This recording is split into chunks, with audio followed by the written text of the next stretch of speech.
What if one of the biggest reasons people start worrying about falls after 70 isn't weakness alone?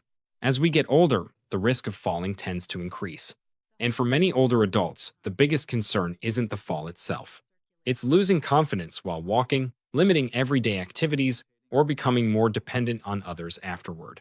In many cases, the body gradually loses some of the skills it relies on every time you walk. Lifting the foot, shifting weight from one leg to the other, stepping onto a curb, or recovering smoothly after a small change in direction. The good news is that these movement patterns can still be trained. Today, I'll show you a simple daily routine built around 4 movements that help support the way your body walks and stays balanced. And when these skills improve, many people notice they feel steadier on their feet, more confident on stairs, and more comfortable changing direction. The goal isn't to move like you did decades ago. It's to help every step feel stronger, steadier, and more controlled. Let's start with move 4, standing knee raise.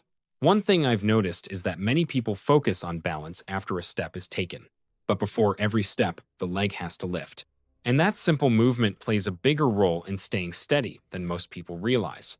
The muscles around the front of your hips, thighs, and lower abdomen help lift the leg and move the foot forward. They also help create clearance between your foot and the ground while walking. As these muscles become less active, the foot may not lift quite as easily as it once did. That doesn't automatically cause a problem, but it can make it harder to adjust your step when the ground is uneven or when you need to react quickly. And that's important because many falls begin with a small trip or missed step that the body isn't able to correct quickly enough. That's one reason I like the standing knee raise. It helps train a movement pattern your body uses every time you walk. Here's one simple way to do it. Stand tall behind a sturdy chair or countertop. Keep it nearby for support if needed. Now, slowly lift one knee as high as feels comfortable. Pause briefly, then lower the leg with control. Repeat on the other side. Move slowly and stay relaxed. One mistake I often see is leaning backward as the knee rises. Instead, keep your body tall throughout the movement. Start with 8 to 10 repetitions per side. As you perform the exercise, notice how the leg lifts and lowers. You may notice one side feels smoother than the other. That's very common. And once this movement feels more natural again, the next step is teaching your body to transfer weight smoothly from one leg to the other. Move 3. Side weight shift. One thing I've learned is that every step includes a brief moment when one leg is supporting most of your body weight. The muscles around your hips, glutes, and upper legs help control this process. They help keep your body stable as weight moves from one side to the other. As we get older, many people gradually become less comfortable putting their full weight onto one leg. And when that happens, the body may have a harder time responding to small changes in balance while walking. When that response becomes slower, recovering from a small loss of balance can become more difficult. That's one reason I like the side weight shift. It trains a skill your body uses every day and helps reinforce the ability to transfer weight with control. Here's one simple way to do it. Stand tall behind a sturdy chair or countertop. Keep it nearby for support if needed. Place your feet about shoulder width apart. Now, slowly shift your weight onto one leg. Pause briefly. Then, shift your weight to the other side. Move slowly and stay relaxed. One mistake I often see is rushing from side to side. Instead, take your time and feel where your weight is going. Start with 8 to 10 shifts in each direction. You may notice small adjustments happening through your feet, ankles, and hips. That's very common. The goal isn't perfect balance. It's helping your body become more comfortable supporting itself one leg at a time. And once that begins feeling easier, the next movement helps turn those skills into a more controlled walking pattern. Move 2. Heel-to-toe walk. One thing I've learned is that staying steady while walking isn't just about strength. It's also about coordination. Your body needs to know where your feet are, how your weight is shifting, and how to make small adjustments while you're moving. The muscles in your feet, ankles, calves, and hips all work together to make that happen. As we get older, those reactions don't always happen as smoothly as they once did. That's one reason I like the heel-to-toe walk. It helps train the coordination or movement awareness your body uses every time you take a step. Here's one simple way to do it. Stand near a wall, countertop, or sturdy chair if you need support. Now, place one foot directly in front of the other so the heel of the front foot lightly touches the toes of the back foot.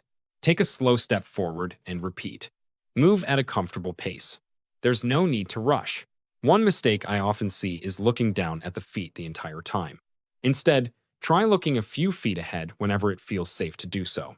Start with 5 to 10 slow steps. Then rest if needed. As you perform the movement, pay attention to how your body adjusts from one step to the next.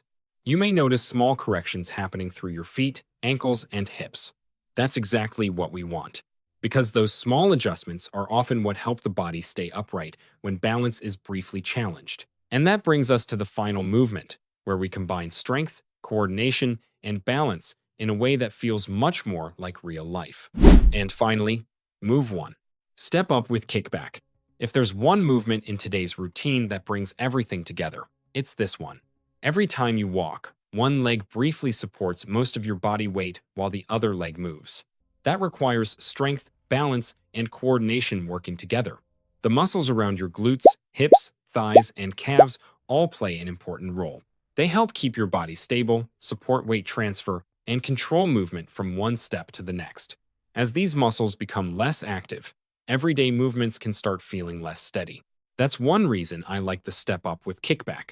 It combines many of the same skills your body relies on while walking and moving through daily life. Here's one simple way to do it. Stand in front of a low step or sturdy platform. Hold onto a railing, wall, or support if needed. Now, step onto the platform with one foot. As you rise, slowly extend the opposite leg behind you. Pause briefly, then return to the starting position with control. Repeat on the same side before switching legs. Move slowly and stay relaxed. One mistake I often see is rushing through the movement and using momentum. Instead, focus on staying tall and controlled from start to finish. Start with 6 to 8 repetitions per side. As you perform the exercise, pay attention to how the standing leg, hips, and glutes work together. You may notice your balance and coordination being challenged at the same time. That's exactly what we want, because when balance is challenged, the body often needs strength, coordination, and stability working together to recover smoothly. Let's quickly put these 4 movements together. Standing knee raises help train the muscles that lift your leg during walking. Side weight shifts help your body become more comfortable supporting weight on one leg at a time. Heel-to-toe walks help improve coordination and movement control. And step-ups with kickbacks help bring strength, stability, and balance together in a way that feels much more like everyday life. As you continue practicing, pay attention to the small changes. You may notice walking feels steadier, stairs feel more comfortable, or turning and changing direction feels a little more controlled. Those small improvements often become the foundation for greater confidence and fewer risky moments over time. Keep showing up, keep practicing, and keep building trust in your body. Thank you for spending this time with me today. Wishing you steady steps, continued strength, and good health. I'll see you again soon.